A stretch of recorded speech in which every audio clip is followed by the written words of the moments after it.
Good evening. Call to order the City Council Finance Committee for Tuesday, August 20th, 2013.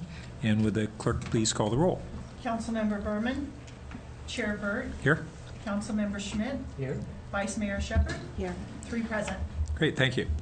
And at this time, we have an opportunity for the public to comment on items that are not otherwise on the agenda, and we have no speaker cards. So we will proceed to the single item on tonight's agenda, which is a Utilities Advisory Commission recommendation that the City Council adopt a resolution approving modifications to the Palo Alto Green Program and associated electric rate schedules and directing staff to develop a Palo Alto Green gas program. So who would like to begin? Director Fong. Thank you very much, Chair Burt. Members of the committee, we have Senior Resource Planner Monica Padilla here. She will give you an overview of some of the discussions that we've been having on Palo Alto Green.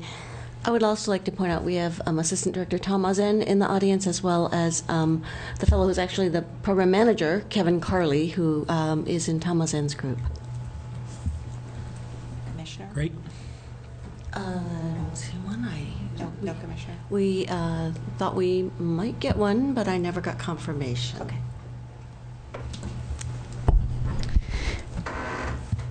I have a very brief presentation because I know you all just want to discuss the item, but you can go to the next slide. Okay, so staff's recommendation. Broadcast a lot on this. Yeah.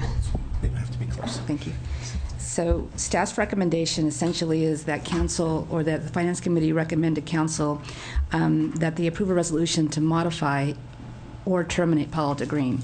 And so we don't really have a recommendation other that you pick, that you do something, or that you make a motion to do something. And so we've provided for you in the staff report some alternatives of what we could do with Palo Alto Green, as we feel that it's essential that it be modified or terminated at this point. So in the staff report, we provide 3 alternatives for how to modify Palo Alto Green, which serves our electric customers, and one being terminate Palo Alto Green altogether. So that would be to terminate for residential and commercial customers. 2 would be to suspend the portion of the rate that we call the full needs rate, and that's the portion or the option where mainly residential commercials and some small residential customers and some small commercials elect to pay a premium on all of their load to receive 100% renewable resources. And that's essentially kind of what we've had in place since 2003. Right now, the rate premium is 1.5 cents. And then at the same time, reduce the commercial customer block rate option rate from 1.5 cents to 0.2 cents. And then that option, which is mainly for our larger commercial customers, they have the ability to tell us how much renewable energy they want to buy, and they buy it in blocks of 1,000 kilowatt hours, which is essentially a renewable energy certificate. And that's a pretty popular program with some of our customers, in that it allows them to participate in the environmental program, the Environmental Protection Agency's Green Leader Partnership programs. And then the third option was originally something that staff developed as a recommendation, that is to modify Palo Alto Green. And by modifying it, first for those customers that are on the full need portion of the rate, we would essentially lower the rate to 2.2 cents and buy only RECs for the large hydro portion of their city supply needs. So that way they would still receive 100% eligible renewable product. And by eligible, it's what is deemed eligible under the renewable portfolio standards by the state of California, which large hydro is not one. And then just like with option 2 for the commercial customer block participants, we'd lower the rate to 0.2 cents. So in addition to seeking direction on modifying Palo Alto Green, we're also asking that the Finance Committee asks Council to direct staff to develop a Palo Alto Green gas program. And it would be a program similar to what we have in place right now with electric customers, but it would be to reduce the carbon associated with natural gas usage. And we feel that this is something that our customers really want in order to reduce their greenhouse gas emissions, but we're not prepared to roll it out just yet. So we're asking Council to direct us to have something in place by July 2014. And then last, we're also asking that Finance Committee direct council to have staff come back with a recommendation on how to allocate what we're calling excess or accumulated revenues associated with Palo Alto Green to date.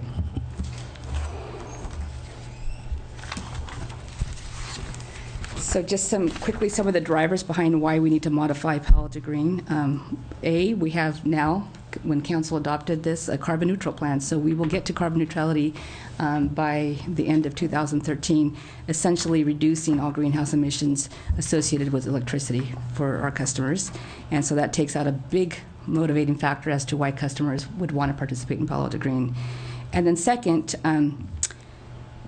our renewable portfolio standard has been increasing since we first started to enter into long-term renewable contracts. By the year 2017, we expect to be at 49%.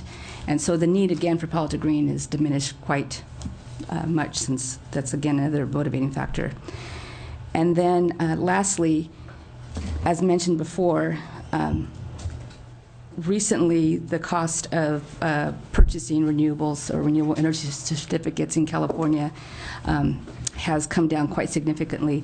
And so the rate that we charge on the retail side is exceeding the cost of us administering and procuring for this program. So if nothing else, we're asking that we modify the rate. And this graph here kind of shows that what has happened with retail revenues from Palo Alto Green relative to cost to administer, market, and procure for this program, and then the cumulative net revenue that we see. So by the end of 2012, we expect that we will have about $600,000 in excess or accumulated revenues associated with this program.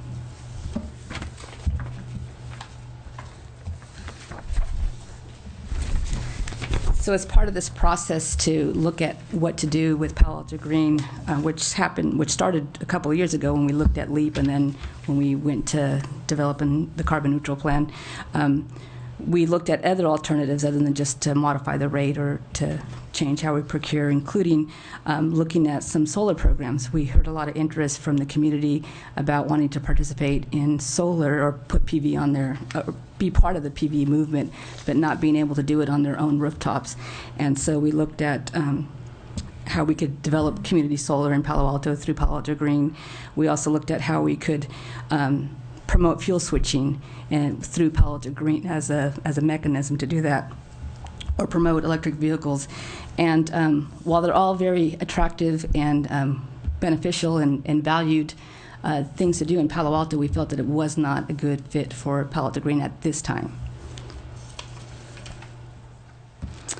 So again, one of the options that we're throwing out there for your consideration, option one being to terminate Palo Alto Green program.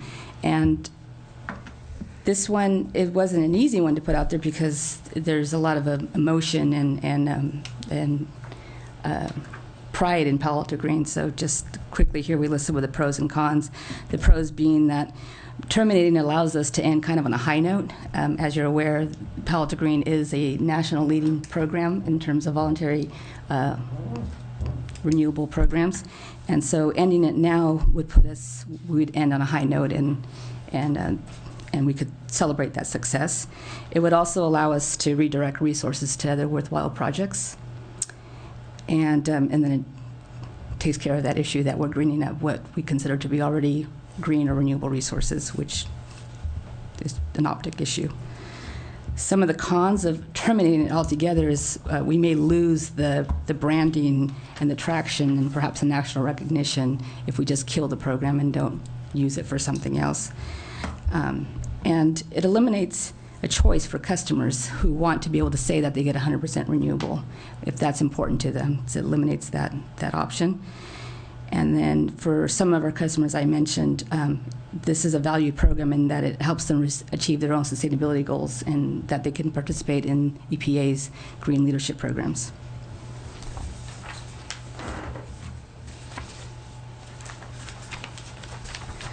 So again, option number two, I kind of already went through it, but it would essentially suspend for customers participating in full needs. And by suspend, we mean that we would essentially no longer collect any incremental revenue for them associated with this, nor would we buy any incremental renewables, and that would take effect as soon as council approves it. So if it happens in September, we try to implement it soon, right after that. By doing this, it would allow us time to figure out what to do with Palo Alto Green and how to transition to the next phase. And we'd also maintain that option for our commercial customers who need this program in order to participate in EPA's programs or get LEED certified.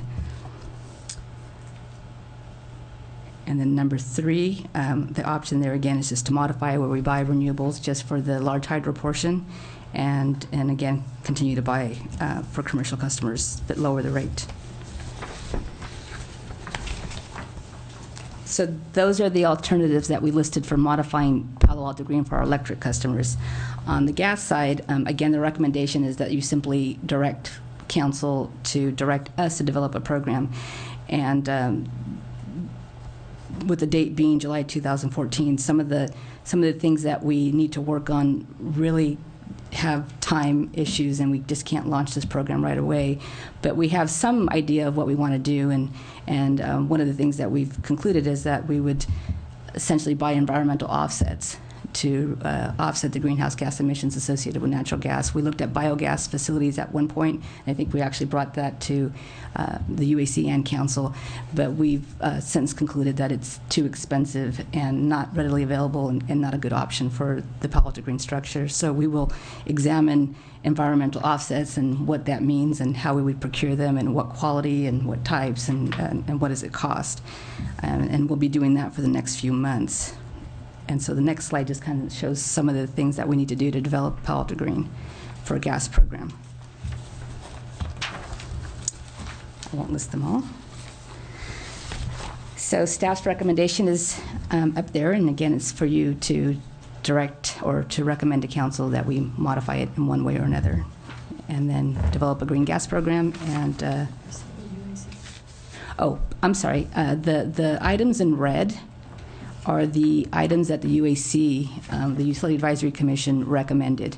So item 2, which is to suspend the full needs program and to reduce the commercial customer block, that was their recommendation. Originally, we had said terminate the full needs and reduce the rate for commercial, but they changed that to suspend. They thought that it was important to note that we were not terminating this program, but rather putting it on hold until we could develop something new. And they also agreed with staff's recommendation to develop a green gas program. The last bullet came after we met with the UAC, and that was to get some direction or to come back with a recommendation on what to do with the accumulated revenues. So the next slide is simply what we plan to do, provided council or the Finance Committee recommends to council that we move forward. And you could see that we're planning to go to council in September. I think September 9th is the date. And then in the fall, we'll be developing the gas program. Additionally, and it's in the staff report, but it's not on the presentation, when we were looking at those community solar programs, we definitely saw the need to look at how we could use Palo Alto Green for community solar, and then just how do we promote solar in Palo Alto in general. And so we have been directed internally to develop a local solar strategy. And so that will be a pretty broad document talking about the different market segments and potentials and how we tap into those potentials and try to really grow solar locally. And we hope to have a report on that, or a plan to the UAC at a minimum, by December on that. And then we'd come back in March with a recommendation on how to use the revenues, and one way to use them may be to help fund some of those community solar programs. And then last, we would be, as mentioned, implementing, hopefully, Palo Alto Green Gas, if directed to do so, by July 2014. So that's all I have. Thank you. Colleagues, questions? Member Schmidt. Let's see, we're just going to start with questions. Well, go ahead. We can. This is the only item you can do questions or comments. Well, let's see, I'd like to upfront congratulate everyone involved in the program. I mean, this has been a success beyond dreams and hopes, at least of some people, that when we started, it was, not the expectation that it would succeed so well and be a force of, helping to change California attitudes toward renewables. Also, I guess we didn't expect to find ourselves in a position of being carbon neutral. So just congratulations to everyone who's been involved in this. I was intrigued by the discussions at the UAC. I'm sorry, there's no one here to sort of go over it for us, but it seems as though there were, 4 or 5 votes? Or We were there. Yeah, motions. Well, I guess I would like to understand. I understood it took a few hours to go through that, and there must have been some insights as to what the divisions were, why the UAC group, which acts together so often, split so strikingly on some of the issues. And just reading through the motions, it seemed the 2 issues that really split them, they couldn't agree on, was the RECs and the charges for especially the block charges. Now, is that right, or maybe you could give a little flavor of what the divisions were and why they were so strong about the divisions? I think the split was really about whether or not you maintain a Palo Alto Green program for both the residential and the commercial customers, and whether or not customers would truly understand what they were participating in when they participated in the program. And because that's sort of a hard thing, they acknowledge that was a difficult thing to communicate. And so the split was really around, do we go with continuing the program at a much reduced rate, or do we really just take this opportunity right now and revamp the program, particularly perhaps for some of the residential customers? There was an acknowledgement on the whole that commercial customers get something significant still out of the Palo Alto Green program, even as it's currently defined, probably at a much reduced rate. Did you guys want to add anything to that? Yes. From my perspective, the split was, there were some people who really wanted to have the program be some sort of a solar donation program for Palo Alto schools. That seemed like there was a group that wanted that, but then I think the other group said, we can't here at the meeting do that. Let's hold off and suspend and let them develop that program. We don't want to, that's not one of the programs they have developed here for us, so we can't say that. But there was the concept of using the accumulated revenues for seed money for such a program. I guess that... Yeah, the issue certainly that staff raised with respect to just creating a pot of money is it's so unclear exactly what the use of that pot of money was for that it was a difficult one for us to sort of move forward with that. It's a new concept in the city, yeah. What do we do with all this money? Or more importantly, trust us, we'll do something good with this money and you'll be happy with it. That was sort of our concern, is it's much better to have a defined program for what you're using that pot of money than just have this nebulous, well, we're going to develop a program, just give us the money first. Yeah. The other concern raised was the idea of greening up large hydro and what kind of message that sent for a resource that is considered to be renewable, just not eligible under the state's definition of renewables. And so there were some concerns about that. And I think it was There's some backfeed. Milton, Commissioner Milton felt very strongly that we should not do that.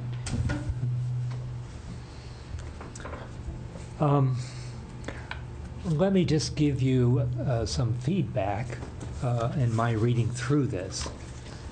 And I guess the UAC minutes were striking in that, gee, it had people scratching their head, saying, what do we do? And it was not clear to a group of people who've been deeply involved in this for a long time, where to go.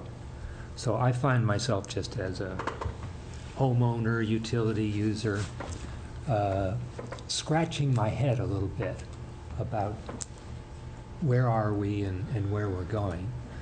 Let me share some of my thoughts about it. Is carbon neutral the measure of success? And it's quite different to ask people to give extra money because the state hasn't defined large hydro as renewable. Why they didn't is maybe there's political issues behind it, but it's hard for just a simple homeowner to say, if we're there, we're there. What are we buying? In terms of continuing to buy RECs, I guess we are now in a very maturing market with every utility in California now competing to get renewables. We have our share, so if we buy more, we are pushing up the price. So, that's not necessarily a good thing to do. I don't know if I'd want to donate money to make it more expensive for Oakland, Richmond, other communities to buy their renewables. Why don't we buy it for them? So that, as an economist, I'm concerned about what is our role in the market. Maybe that would indicate we should be doing something new and different. Not influencing the rec market, trying to say, okay, what else can we do that would help us and not harm others?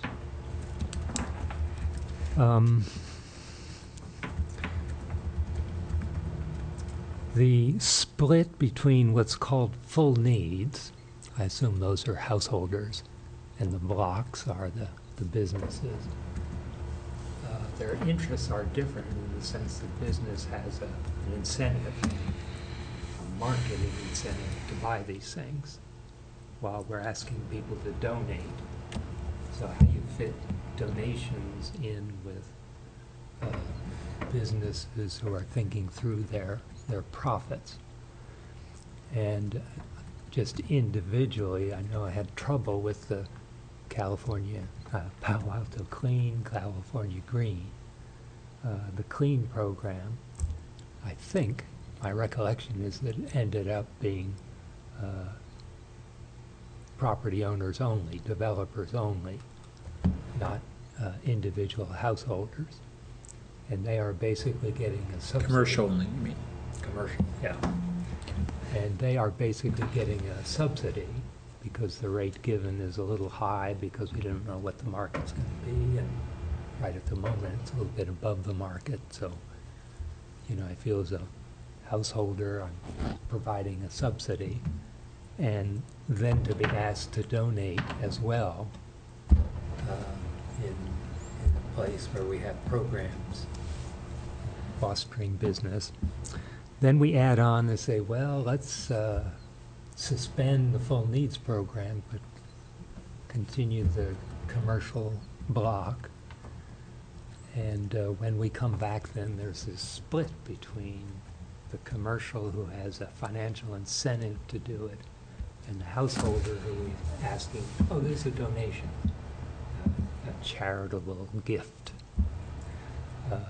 So I think, what I come out with here is, and one of the problems the UAC, I think, once struggled with, is what's the clear message if we're going to come back and ask people to voluntarily donate some to a better world, that we go back to the origins of it is, here's a very simple case of a need of get clean energy, donate a little bit of money to help Palo Alto create green energy. And I think that simple statement isn't there now on that page up there. And I scratch my head saying, how can we get there? How can we get to a program that has that in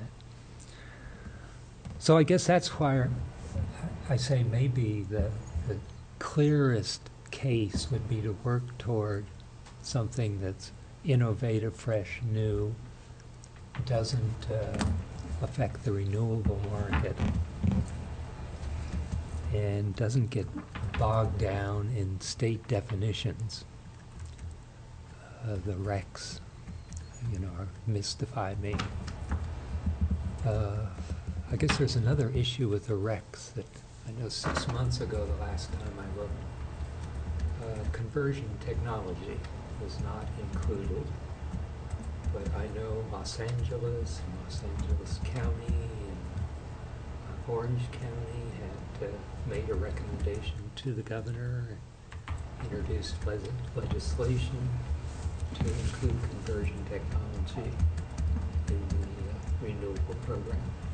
I don't know what the outcome has been, but that would help take us to a gas program if that was included. A more realistic and helpful gas program.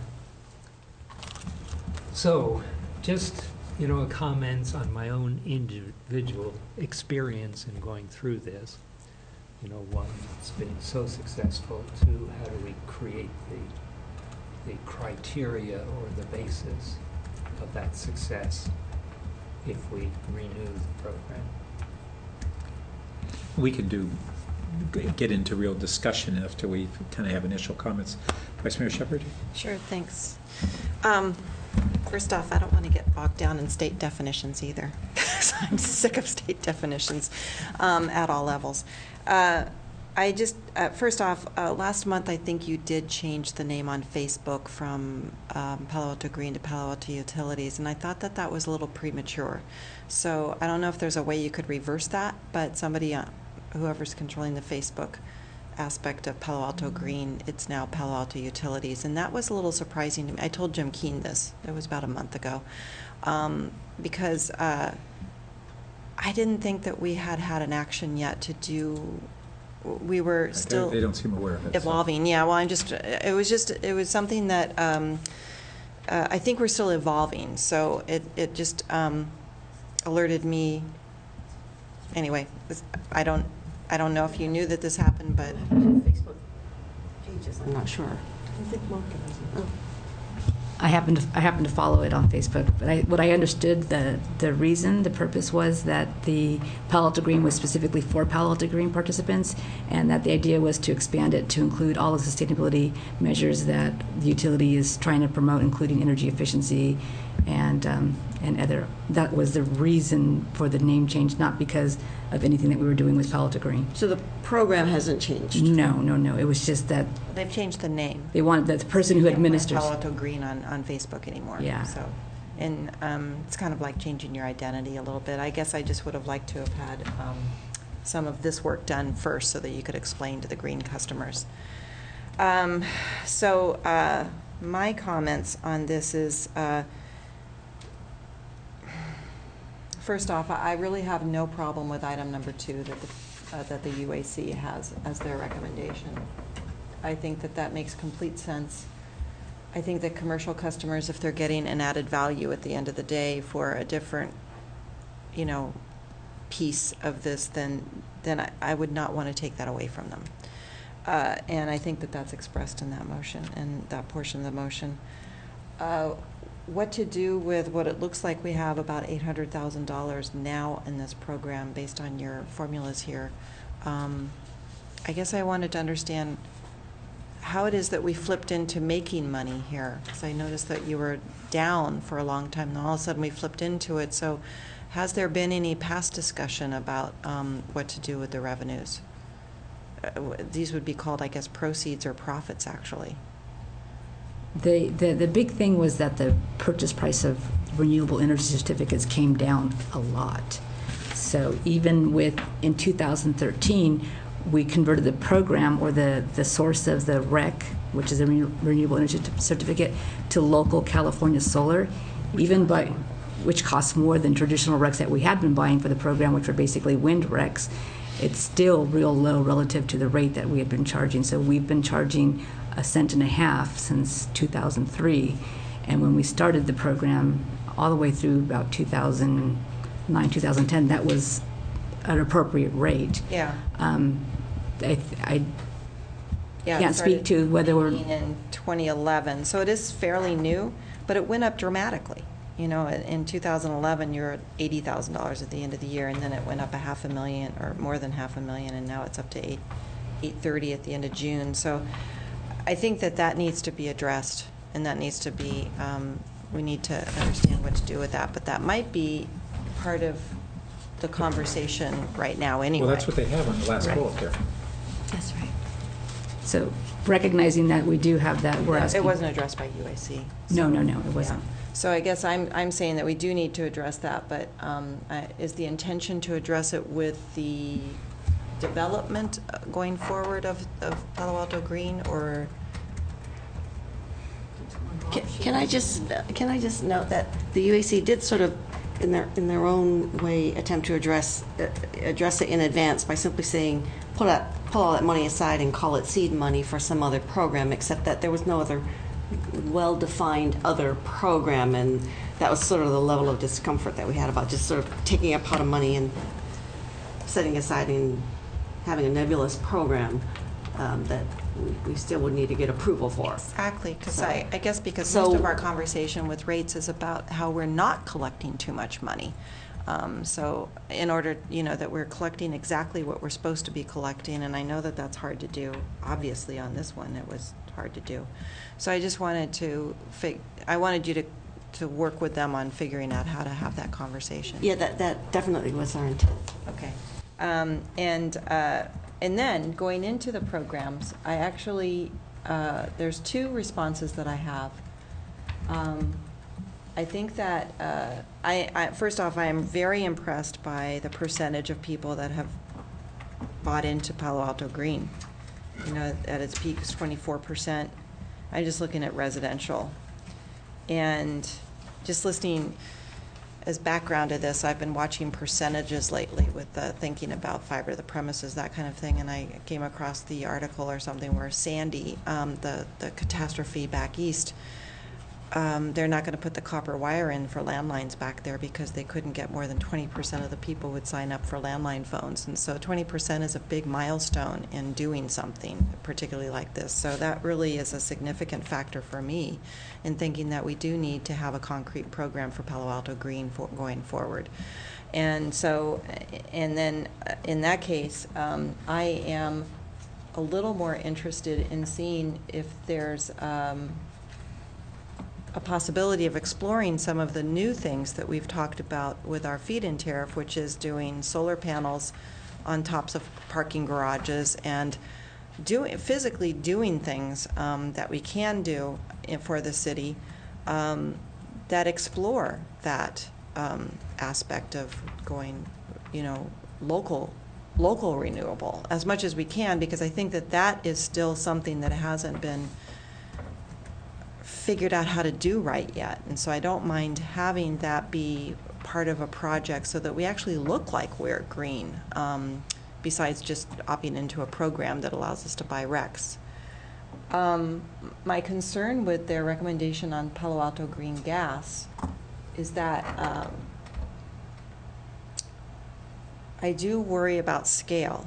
One of the things that's important to me going forward is that we help communities, help ourselves, first off, by doing it, but then also I'm able to model how a community can have a renewable portfolio or a carbon neutral portfolio. And I just don't know if flipping renewable power into gas in order to neutralize it is the right way of managing trying to transfer people off of gas. So I think it's a little separate for me, is that I think that if everybody decided to do what we did, I know that there's not enough RECs out there to carbon neutral the country, because it's just not, it hasn't gotten to that point yet. But on the other hand, it would never get to that point if we also did it for gas. So I just wanted to make an alignment with what we're able to do to transition if our next goal is to get me off of my gas stove and my gas furnace, as in my home, then I think that we need to rethink that and think about how to do that transition. And I'm not sure it would be part of Palo Alto Green. I think what we're recommending, or what we will eventually come back to the UAC Finance Committee and Council, if directed to do so, would to be develop a Palo Alto Green gas program separate from Palo Alto Green for electric customers. And the way that we would neutralize the greenhouse gas emissions associated with natural gas usage in your home or in your business, for that matter, would be through the use of environmental offsets. Those are different than RECs. Okay. Those are an environmental product that are readily available and used for compliance purposes throughout the country. And we're learning that we're not even going to be the first utility to offer this type of a program. And so it's a very doable program, And it's aligned with that type of Exactly. transition as opposed to wind power going into the... Exactly. We're not trying to convert electricity to natural gas. It would be one for one. Okay, all right. So that would almost be a brand-new program for Exactly. It will be a brand new program. Okay. So those are my only comments, is that I would like to see a program that actually moved us forward into exploring how to get solar power panels, and other renewables in Palo Alto itself, in the city limits. And I would like to explore that with some of these funds. And I did not understand what you were talking about with doing a solar donation for schools, because I don't think that we have, I think that it would take us a while to navigate over there, because I think that that's a political conversation with the schools. So just quickly, so part of what we're saying that we're going to do, separate from Palo Alto Green and the Green Gas Program, is to come back to the UAC Finance Committee and Council at the end of this year, first as UAC, with a solar strategic plan, for a local solar plan. And that would address kind of all of the areas of where we could develop solar in Palo Alto, and for which purpose, and what type of programs and incentive mechanisms and funding, and how we could actually build that. One of it might be to use Palo Alto Green as a mechanism to collect money to fund solar on non-for-profit organizations, including the schools. Right. That would be one alternative. And the city. And the city, for that matter. It could be outside Palo Alto Green. Yeah. And it could What be- did you say? Could be outside Palo Alto Green? It doesn't have to be using Palo Alto Green participants in that construct. It could be a whole different program. Right. Okay, good. Thank you. Okay, so first, I will say that my initial inclination had been that to support option A, because I think we have achieved the full success imaginable out of this program, which is everybody in this city is now getting carbon neutral electricity and not having to pay an extra dime for it. A1. Huh? A1. Is it, you mean one right up there? Oh, you said A, sorry. But I'm sorry. Yeah. One. Yeah. Yeah. And not having to pay any differential for it. And is that still the case? When we looked at switching to the carbon neutral portfolio, we weren't sure if there might be a nominal increase, or it was looking very possible that there would be no cost impact to ratepayers. What's the latest update on that? Well, I think there is a cost impact, but it's small, and council adopted, when they adopted the Well, I know we carbon neutral adopted a plan, limit. I'm talking maximum. about what it's actually working out to be. We haven't figured out exactly what it's going to be, but it is going to be an increased cost, because we will be buying a product we would not have bought otherwise, but it will be under the 0.15. We won't have to raise rates to do it. Well, that's what I mean, is, so no impact above what we had been authorized under the historic policy of the 0.15. Oh, so, I'm sorry, I just need clarification here. So that's different from the 0.5 cents RPS, the half a cent RPS, right? So there's a different I'm sorry, threshold set. it's mixing the two up, yeah. Sorry. So there's a different threshold set for the carbon neutral, and we don't anticipate a rate increase from it. I think that's what you're saying. That's what I was trying to get at. And at the time we adopted it, we authorized what might have been a nominal rate increase, and I thought the update I had is that it didn't look like we were going to need that, and I was looking for the latest update on that. Well, your rates are set for this current fiscal year, and we'll look at it again at the next budget cycle and see if there's going to be, a different rate impact. But certainly there's no rate impact for this current year. Which goes to another value on renewables is a potential for a greater rate stability than other market rate products. When we lock ourselves in and we basically have a long-term contract. Okay, so then I'll jump down to the final bullet for a moment, which is what to do with the surplus funds, which, as you explained, have come about because the rapid reduction in the cost of renewables has resulted also in a reduction in the cost of in-state RECs and other ways that we're offsetting this. And so it's tied to the same reason why we're not having, we're able to go to carbon neutral supply and not have an impact on ratepayers is because renewables in California right now are incredibly cheap, far cheaper than probably anybody expected. And that's a great thing and a great opportunity right now. But when I look at what to do with those funds, when we had subscribers to the Palo Alto Green program, they subscribed under one understanding and deal. I suspect that most of those, the vast majority of those subscribers would be interested in participating in something in the future that would be progressive as well, but that's not the deal we struck with them. The deal we struck with them was they would pay that much more to have their particular bill, their consumption of electricity, have these RECs and be offset for their entire bill on that. And to use it for another purpose, I don't think is the deal we struck with them. I think most of them would be sympathetic with the other purpose, and they wouldn't have a problem with it, but it should be their choice to do that, not us choosing for them. This is basically their money. We collected extra money, not intentionally. That we have extra money because the cost of it fell more rapidly than anybody expected. And I think we can offer them an alternative, which is to allow those funds to stay in this program at the present time, or whenever we close out the program, the end of this year or whatever, and have them eligible to be rolled into a new program or to be refunded. And I think we should just give them that option. And if we go into within our local solar strategy, which I'm really enthusiastic to hear that we're going to really dive into this, a possibility might be that they would get a share of a community solar program or something like that, whatever we come up with.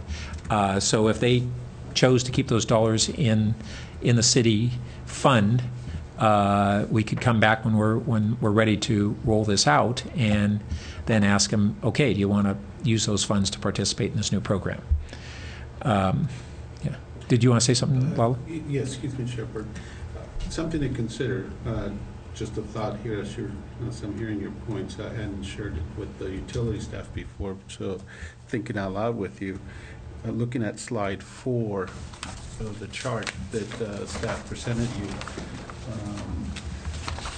I'm looking at the years prior to 2011 where it was in the negative. So I don't know if it would be appropriate to take that into consideration after making the decisions. So it's just food for thought for the committee to think about, that they were negative years. Yeah, I'm not quite sure what to do with that. Is that an accumulated negative? It's a cumulative number, and so our projection that we might have It's taking care of the negative. yeah, Okay. somewhere between 600,000 or 800,000 does actually Taking it. yeah, reflect sort of this correction over the negative years.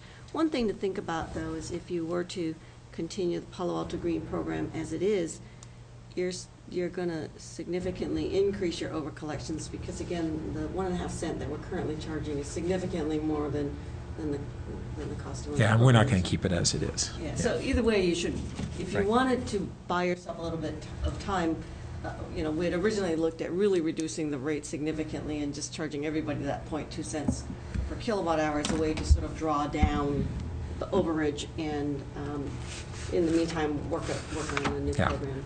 Okay, so, Can I ask a follow-up yeah. legal question?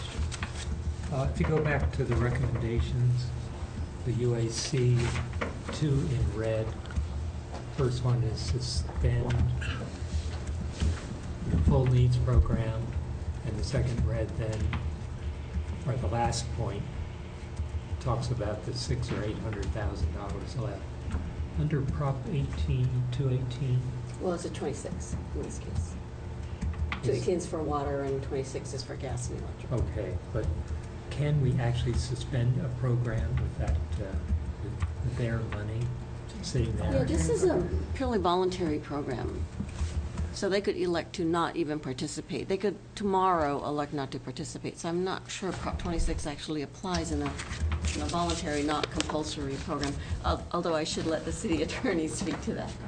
Definitely, we're in an area where there is no language in the law that explains that nuance, and there are no court decisions. But there certainly is an argument with the voluntary, that aspect of it is not a utility in the sense that people, Palo Alto has a monopoly on it, and people need to participate in order to have the basics of life. It's an add-on voluntary item, so there's some question about how that would apply. But certainly for goodwill, I don't think we ought to suspend the program without at least explaining what that reserve profit will be used. Oh, I mean, that's what they're asking us for advice on as one of the items tonight. I should note that the cumulative net revenue of $829,000 was through June, so it's presumably up around $900,000 or so at this time. So it's probably continuing to grow.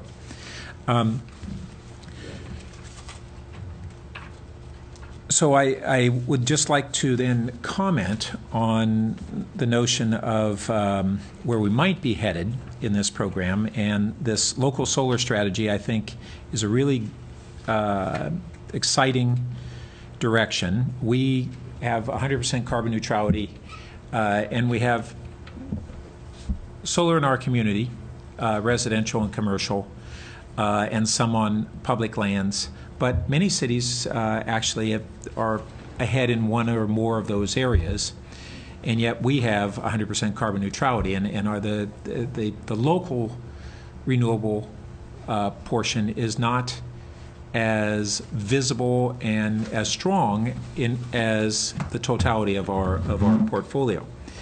And I think there is a strong local interest in doing something, and a lot of households say it's, they may have, we're also famous for a great tree canopy, which interferes with a lot of residential solar opportunities. We got great shade on a lot of our homes. So looking at a solar co-op or other means where we use either public or private lands to leverage the interest in the community to invest in this and be participants in it with right locations that are cost effective is really interesting. And that goes back to one of the discussions when we were talking about the Palo Alto Clean program, which is the local net metering program that we had adopted. There were questions about, so why do that versus utility scale renewables? And I think that we really didn't get a chance to flesh that out well enough, and I think there are stronger reasons than we've been usually talking about.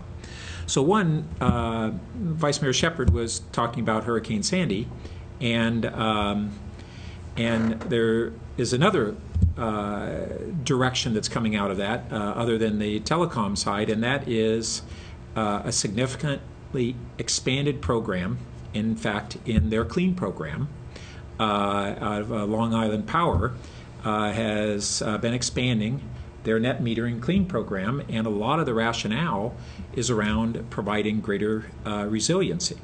Can I just understand? So I think the clean program is sort of like a power purchase program.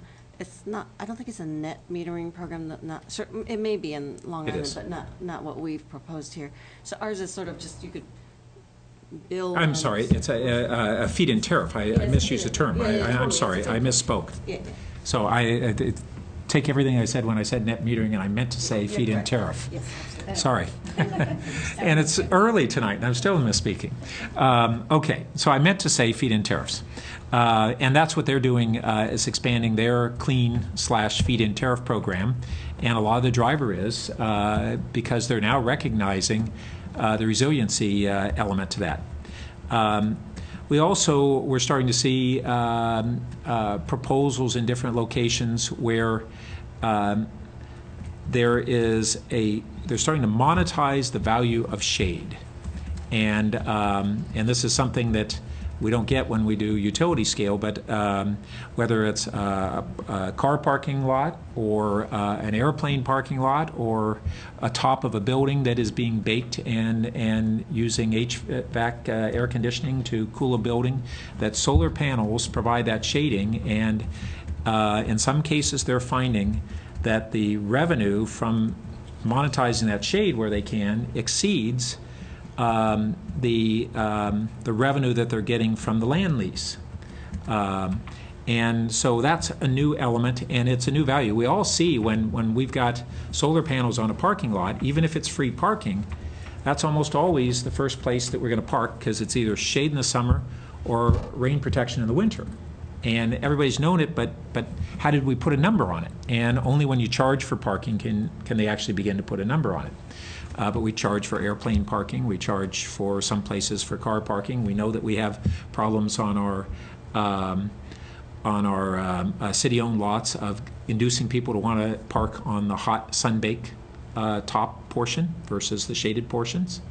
And so that's a real value. And when we also look at a lot of what's happening in the solar commercial installer base, is that they are understanding from their user base that their costs of HVAC, and particularly air conditioning, is dropping significantly when they put solar panels on the roofs. Unfortunately, there aren't adequate white papers out there yet on this, and the Solar Industry Council is looking at doing some studies to try to actually quantify this.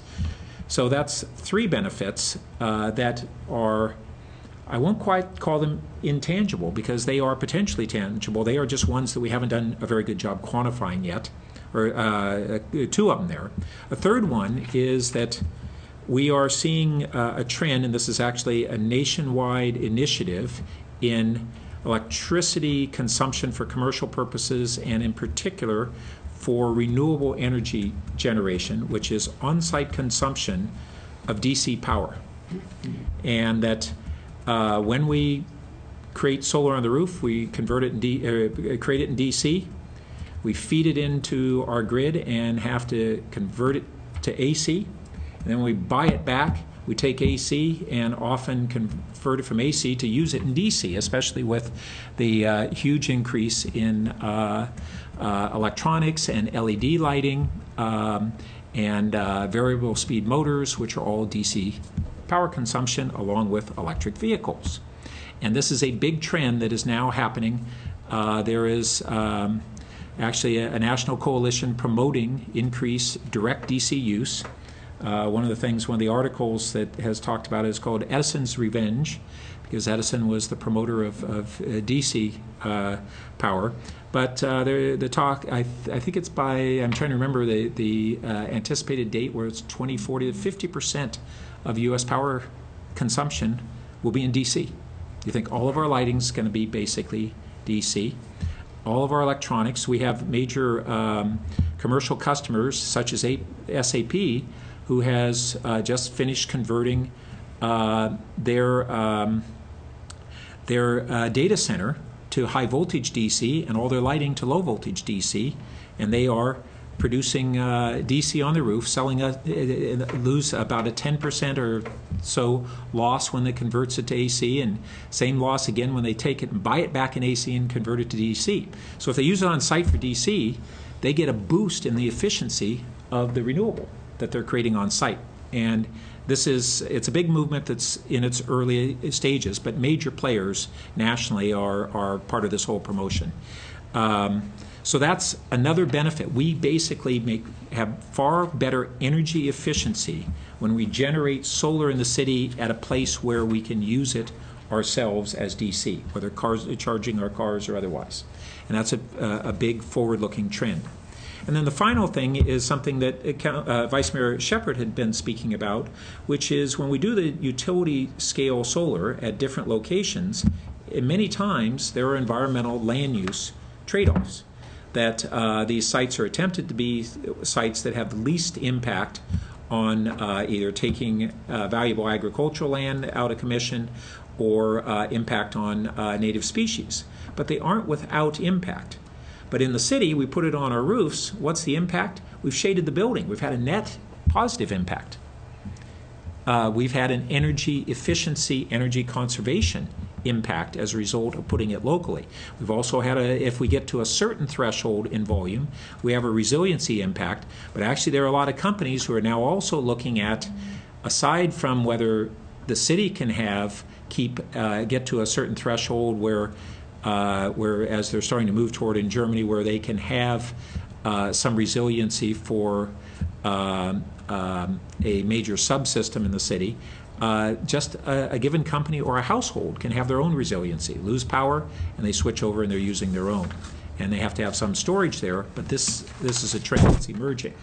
So there's a whole slew of benefits that we haven't really talked about, and frankly, it's very interesting that I've come to understand that much of the nonprofit and industry groups that are promoting renewables and promoting solar have not done a very good job yet of putting all these pieces together. They're starting to, and these are discussions that are happening, and there are articles that are coming out about this and studies being done, but it hasn't really been put together in a picture of what are all the real values of local, what we call distributed generation renewables, which is local solar and local renewables.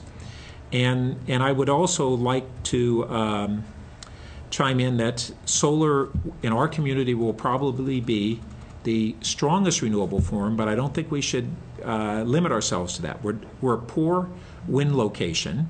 There might be some spots within the city that have adequate wind, that we may see some wind generation, but not a lot.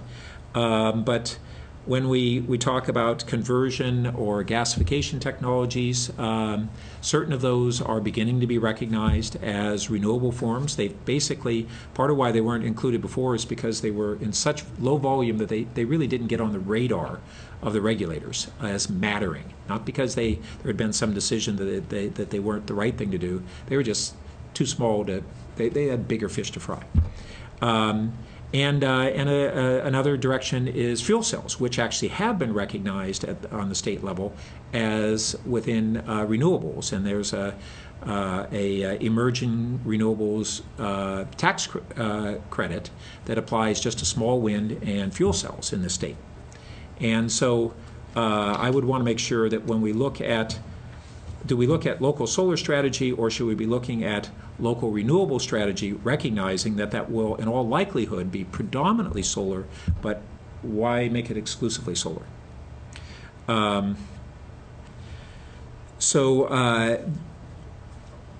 Those are I guess my series of comments, but I would say that as we move forward with this local solar strategy, we've also, you have the other element, I'm sorry, which was discussion around what do we do in kind of this fuel switching, which is not going to be in all likelihood something we adopt tonight, but it was part of what you brought up in the discussion. And I just want to say that I think that is our next big direction, because we have a renewable program really because we have a climate action plan.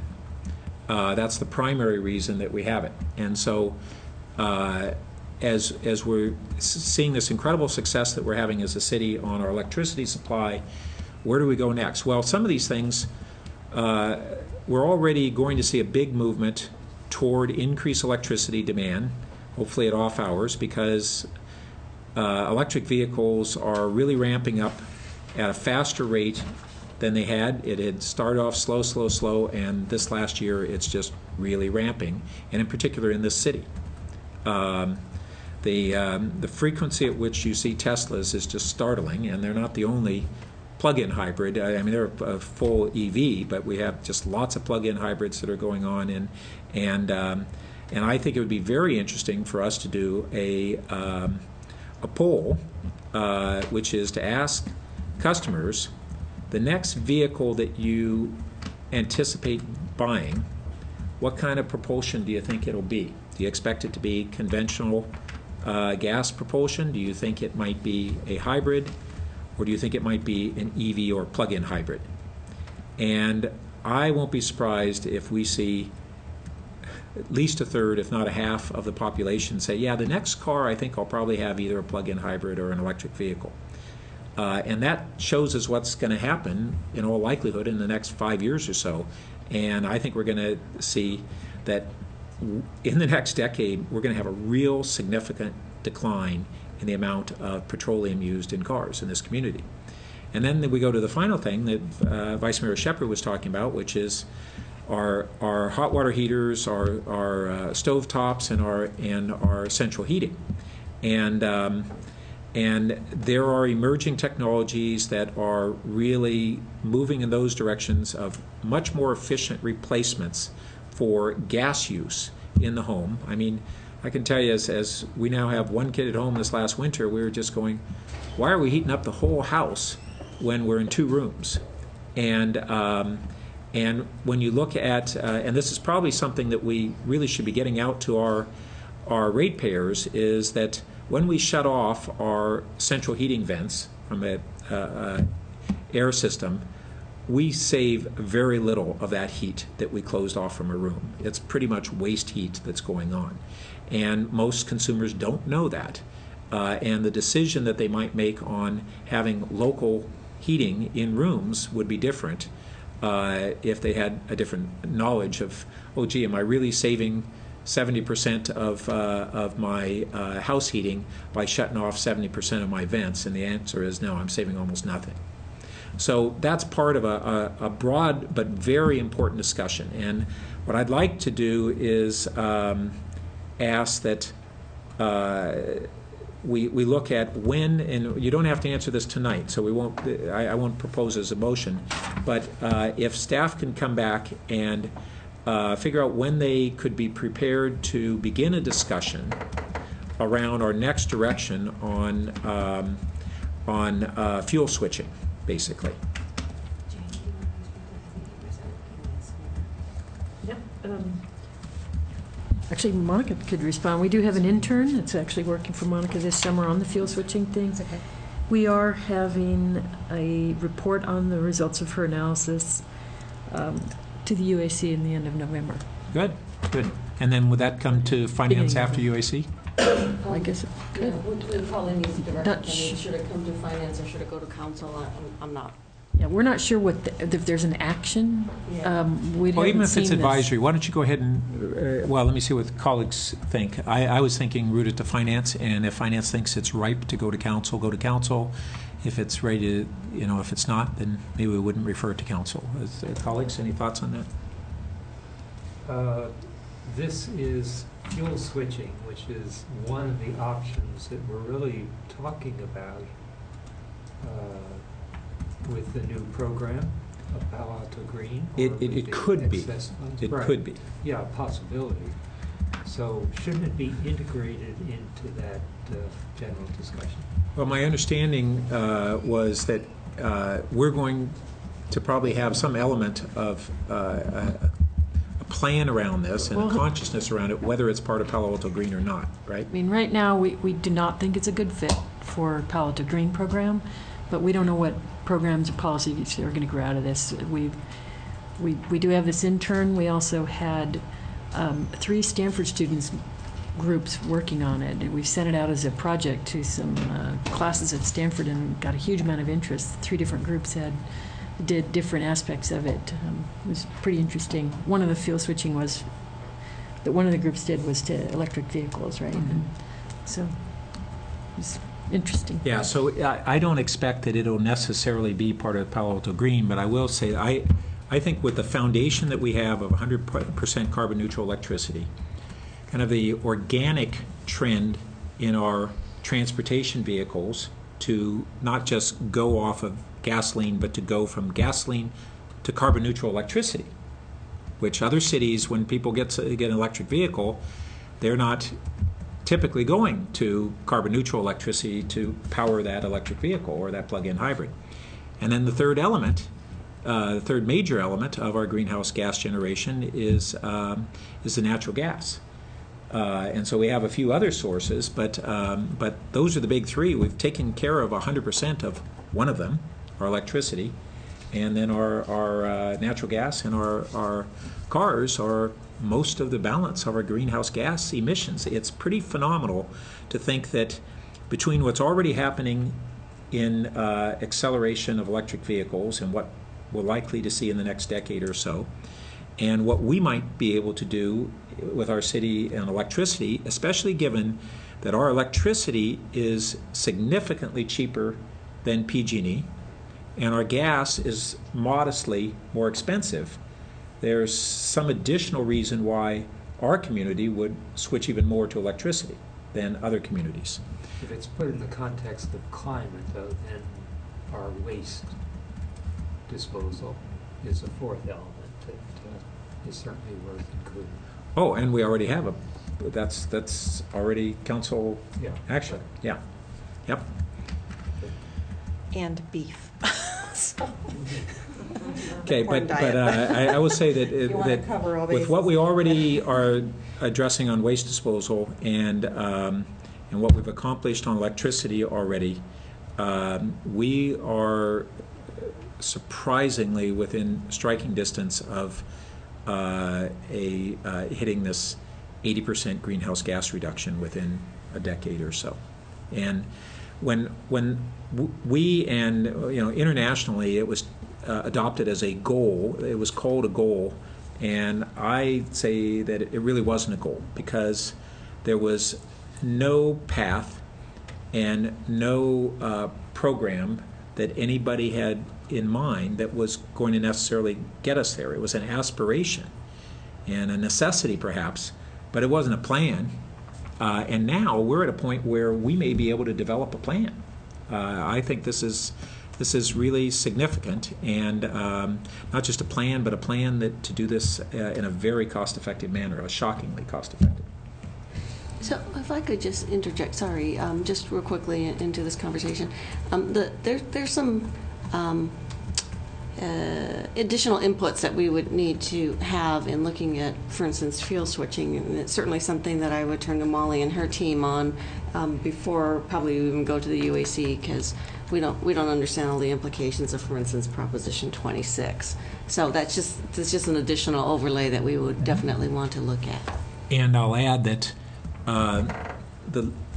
the entire legal and regulatory environment around this is emerging. These are new, changing conditions, and I've already spoken with our local legislators who have indicated if we needed legislative changes to be able to go in a very progressive direction on these, they are receptive to carrying that kind of legislation. So that's certainly helpful to know. I agree. We're definitely in a new and cutting edge kind of area, and we need to be as creative as we can to advance good policies, at the same time working within a set of laws that haven't been applied in many of these areas yet. And we all should recognize that not just on the legal side, but this is a dynamic environment. I mean, as I'm sure staff will more than affirm that as we grow, if we're successful enough in growing our local renewable supply, then we start having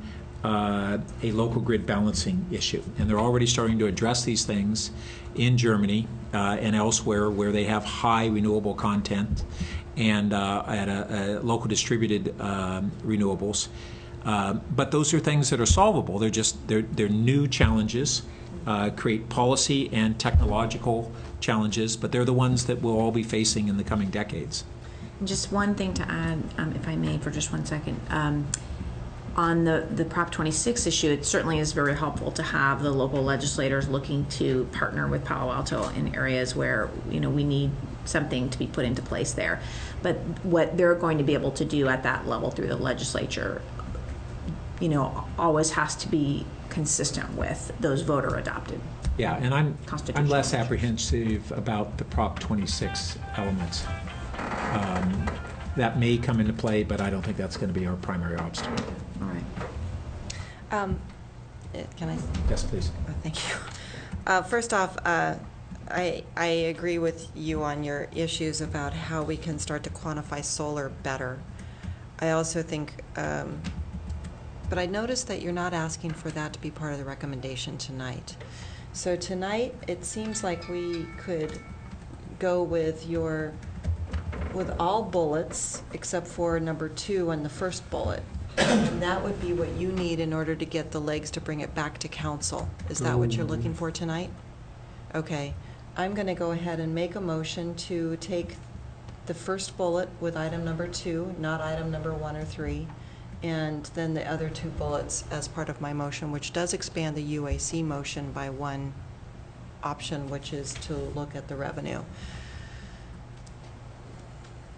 I will second that, but then I'm going to have one comment. Go ahead. Right. Well, I think that it's not addressing the actual excitement that I share with trying to bring forward the solar, what are we calling this? The solar strategy, the local solar strategy, because I do think that that's something that is of real interest, that is immediate, that we could get some legs to. But for right now, I think these are the 3 concepts that we need to tighten up for Palo Alto Green right now. And then with item number 2 up there, I do feel strongly that we should make sure that commercial customers are noticed, that they could opt out so that they understand that they are paying a premium that is not really going anywhere, except for the fact that they're getting a kickback on their own level at a commercial level. And then I also would like to understand if there's a way that we could, because I do agree that those that have contributed this $830,000 and growing right now should be able to get that money back. And I actually would like to see that explored more deeply with the city attorney, but I don't think you have to bring it back to us. I think that that's something that you could research and possibly bring straight to council regarding that particular detail and aspect. So I'm not sure if I just expanded my motion or not. But to actually, I changed it, so it's, yeah, that's not fair. rather than just bullets, now you want A, 2, B, Okay, and C? Thank you. Thank you. That's where your A came from. Yeah, A2, B, and C with an addition that, well, before I add anything, will the commercial customers be noticed that they are no longer necessarily needing to buy this in order to have their carbon neutral, but they need to buy these in order to get their certificates as a commercial business? And who issues those certificates? Is that something we do, or? I believe the Environmental Protection Agency does. Okay. So Federal. this is their environmental. conversation between the EPA then and themselves. So that we Correct. are being able to We offer give a them the legs to program, do it. correct, Okay. that they can then use to achieve this Green Partners Then status. I with would feel more EPA. comfortable if we could actually notice them. Do you think So we should when you notice say them? notice them, we intend fully to communicate with all of the Palo Alto Green customers regardless, since this program's changing. Sure. Okay. So yes. Yeah, and then are you noticing them, or are you asking them to rejoin? Or if you do nothing, you will stay in the program. If you tell us you want out, then we'll take you out. I mean, what is the thinking on when you? Well, because we weren't, sorry, go ahead, Monica. So it's my understanding that our key commercial account representatives have already been talking to these large commercial customers and telling them that the program is going to be modified. So they already know that. And then every year, our key account reps look at our large commercial customer consumption and come up with a plan for them on how much they need to procure in order to meet the minimum qualifications for them to participate in the EPA program. And so every year they, in a sense, elect to continue to participate or not. For instance, we lost one of our larger customers, SAP, last year. They decided to buy them on their own because our cost was higher than what they could buy for them on the market, so they don't procure recs from us anymore. So we would go back to them and say, look, we're going to They lower go the out rate. and directly get their They go out and recs. directly. They can always do that. So Okay. our accountant reps work closely with them to develop a plan and how much they're going to procure and whether they're going to procure for next year or not. Okay, I just wanted to make sure that there was a step in there that Certainly. they continue to opt in and that it's Yeah, they're fully fully aware. disclosed Yeah. that they are now giving us money. So, They've always given us money. yes, but it's been negative for a number of years. So- But their rate's always been, they had to pay for it, yeah. She's talking about the cumulative. Yeah, I'm talking about the cumulative, the fact that we've been upside down until 2011, and now we're not. We're right side up, and we're more healthy right side up than we ever were upside down. So, Right, so in a way, I mean, I think what you've done in recommending A2 is sort of acknowledge that because the price goes down significantly from, and we might start to level out. correct, so it Okay. goes down from $15 to $2. Okay, and then you can come back and tell us, give us the recommendation after working with whoever you need to work with, and then will you be bringing that back to full council? Okay, so backing up a second, that $2 number is below cost. So just so you understand, that is, in a sense, quite a bargain for the commercial customers. Will we bring everything, so we definitely will bring whatever you all recommend to the full council, and assuming what you recommend is also that we develop a Palo Alto green gas program, that will eventually go through the vetting process here, Okay. as well as the recommendation for how to allocate accumulated revenues, that will again be vetted Okay. throughout the bodies. All right, okay, then I think I'm good. Okay, so can you, the item C, which is what to do with the surplus revenues, that really needs to somehow have some alignment with the other actions that we're actually taking tonight. So what would be the timing and the process for addressing that? We're saying develop a recommendation, but when would you do that and where would it flow through? Well, my concept is that it sounds like the recommendation is we continue the commercial block program and we suspend the Palo Alto Green program. And so, to me, the obvious time for the full needs part, which is residential and small commercial. So we will come back with some other concept for the Palo Alto Green program, the electric side of it, at some point, and it may be a solar donation program for that part of it. And so when we come back, I think that would be the appropriate time to say, here's the money that we've accumulated. Now, your point was one option is to return it to the prior customers somehow, or to use it as seed money going forward into a different type of program. And so we'll have choices like that. And then I do see what you mean about we're still going to be collecting some money from some group of customers, the commercial groups, and we're still incurring costs. So you're selling them for less than what you're buying them for, so it Well, looks like you're not going to be It's probably about the same. Okay. It depends on how much staff time and if we do an administrator, marketer for the program going forward. So I think it's kind of wrapped up in what is going to be the next program for Palo Alto Green. Because you're picking the Well, it may suspend be. option, not the terminate. That's presuming that we want to wait that long to make the decision on what to do with those funds. So there would be two options. One is we wait until we figure out what the next generation of the program would be, and we give folks an option to somehow roll it into something, depending on what it might be. We don't even know whether that would work to roll those dollars in. Or we offer them a refund and offer them the other option of rolling it in. So I don't know how long I want to wait before we make that decision. I don't think I want that open-ended. So, yes. So, I think we proposed that we'd be back by March 2014 with the recommendation. That's what it says up there, but I agree that. And that would be consistent with the amount of time that it would take us to develop this local solar strategy. And Are you thinking, though, that maybe we should poll going into this decision so that we know how many people might want to have it refunded, so that we would have that information by March 2014?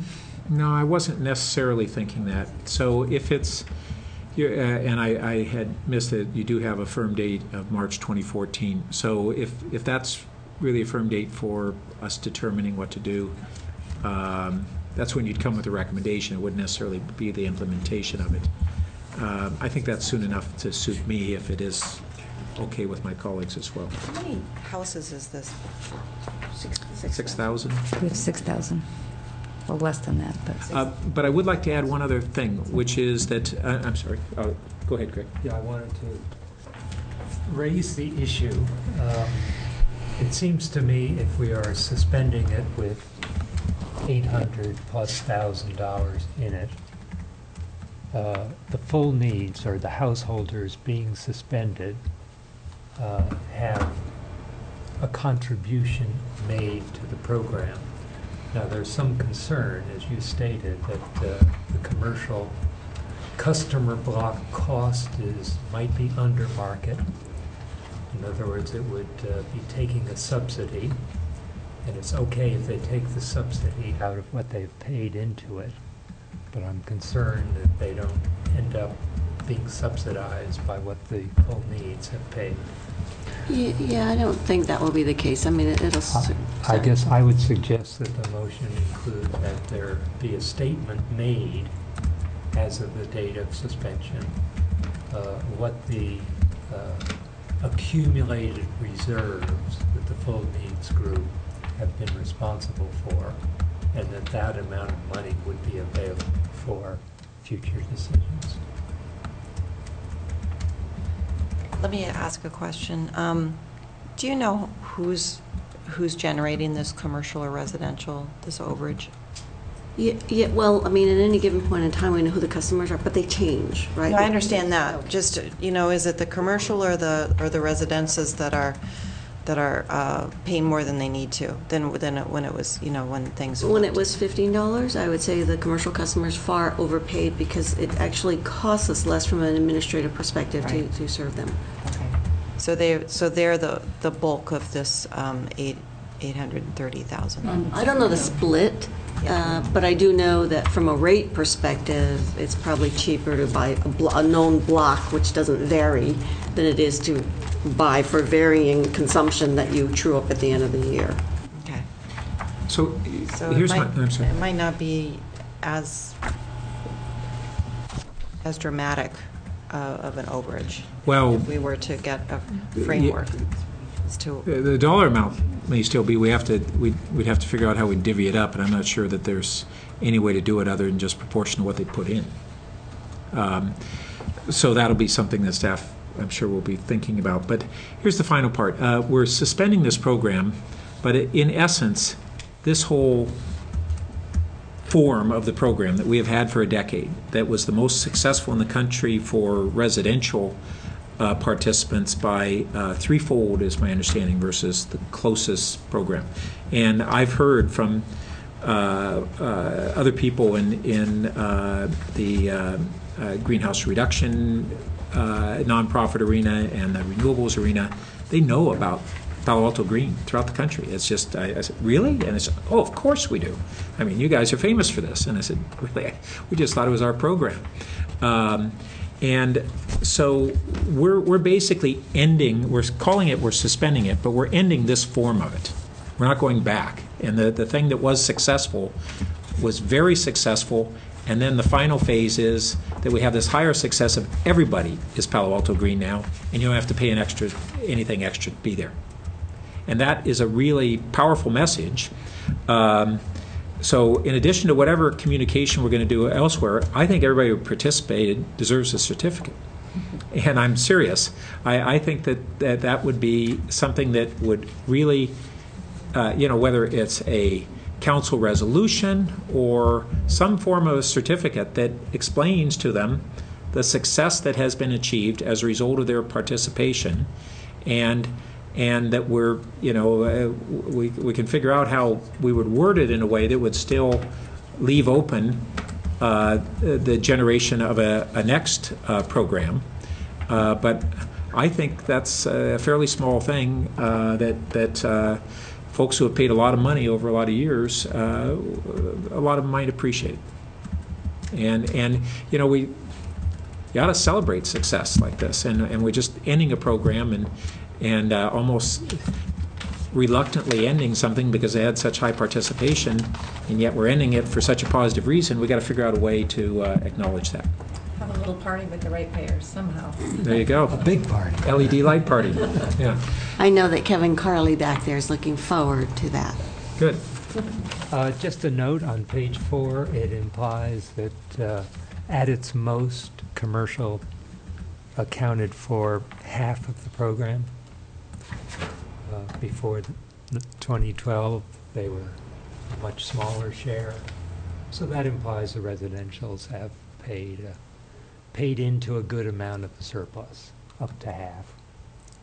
So I think it should be acknowledged before we send that suspension notice out, that they are coming with an asset, or being suspended with an asset in their name. Is that already part of what you're going to do, or?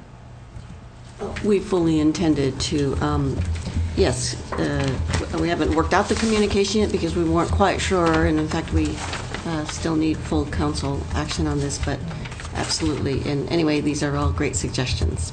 So I got in my last utility mailer an update on my Palo Alto Green Yeah. program, and so I assume that you'll have a similar sort of update, whether it comes in conjunction with a certificate of some sort or itself. I'm sure, so staff, I'm sure will give the explanation of where it's going, and we'll go from there. And sorry, I was trying to find for you this information on the DC Power Alliance, called the Merge Alliance. But all right, are we ready for a vote? Last Yes. comment, I guess, on the gas program, as you look at that the conversion technology would be one of the things that you look at. Okay. All in favor? Aye. Aye. That passes unanimously. And that concludes this agenda item. Lalo, did you want to talk about upcoming agendas? Just Oh, yes. So, Councilman Burt, did you indicate or give some thoughts on how this goes to the council? I think there was some question of whether Oh, right. the council might Thank you. take it on the action agenda, Oh. or does it go, normally it would go on consent coming unanimous out True. of committee. If the committee maybe wants So- to offer some And thoughts I on can't, that. I can't remember how difficult that agenda was because we were trying to bring it quickly to the September There may have 9th. been an issue that it was pretty That was my crowded. recollection. Right. So my opinion is that I think it's the sort of thing that, We have 6 action items that night. which night is it? Wow. So it could, if the interest is highlighting it, I'm sort of skipping ahead, Pat, but that can always be done through city manager comments if you decide you want to put it on the consent agenda. I City guess manager. my feeling is, since it affects 25% of the people in the city, and we do want to make a big public thing about it, that it would good to be on the action item, but with a short time frame to it. I don't think there's anything controversial in it. So as I look through that agenda, there are 6 action items, but the last 3, I think, have virtually no discussion that is likely. They look very pro forma. One of the 6 is this. So there's 5 other than this. And so really, then there are 2 that are of substance other than this one. I think the thought is that it could be accommodated if the committee wanted it to go on the action. It normally wouldn't under the Yeah, the so rules. when I look at these action items, I don't foresee more than one of them having any real substantive time associated with it. So it looks like a lot in terms of numbers of action items, but it's not a big agenda. Yeah, I agree. Yeah. I've seen it, and I was on the fence about it. 2 things, in my opinion. We're not doing anything super dramatic. And I do read my, my information, if it's on consent. So I don't mind having it on consent. I think when it comes back in its form, we really need to have it. I think that this will actually bring colleagues a little bit of relief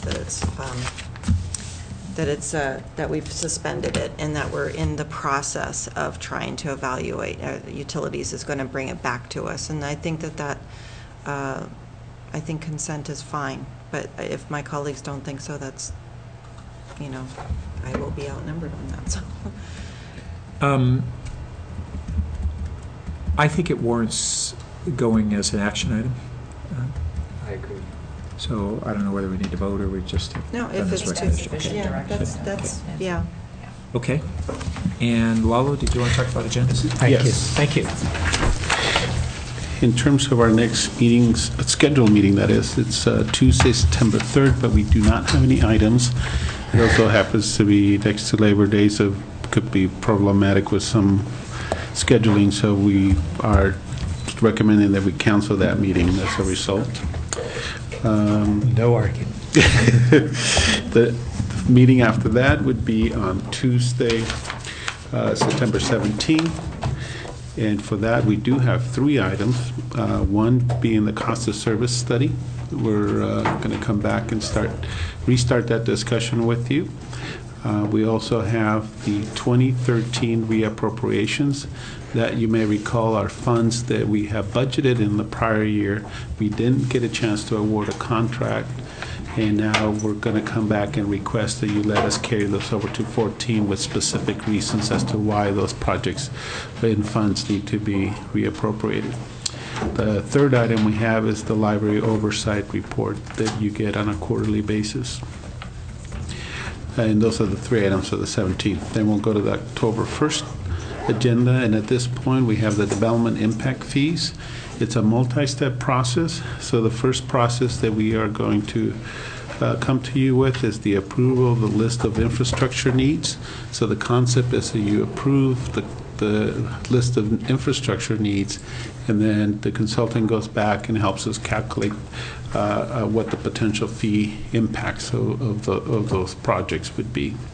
And in essence, we're trying to update our development impact fees based on the current information. Now, I understand there's a whole range of development impact fees, aren't there?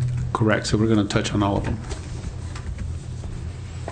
So it includes infrastructure and Transportation, parks, the community centers, yes. Oh, okay, Yeah. good. And then we do not have anything else for the second meeting in October on the agenda as of yet. Nothing in the first meeting in November, and then the third Tuesday in November, we're going to bring you the financials for fiscal year 13. And that's all we have. I'm sorry, you collapsing one of the October? Well, at this point, we don't have any items for October 15th. I'm not suggest that we cancel it just yet. It might be a little too early, but just giving you a heads up that there's no agenda. I might not be here for that meeting. Oh, okay. Good to know. Thank you. But Mark, I'm sure Mark will be here. Okay. On that note, we're adjourned. Thank you. Thank you.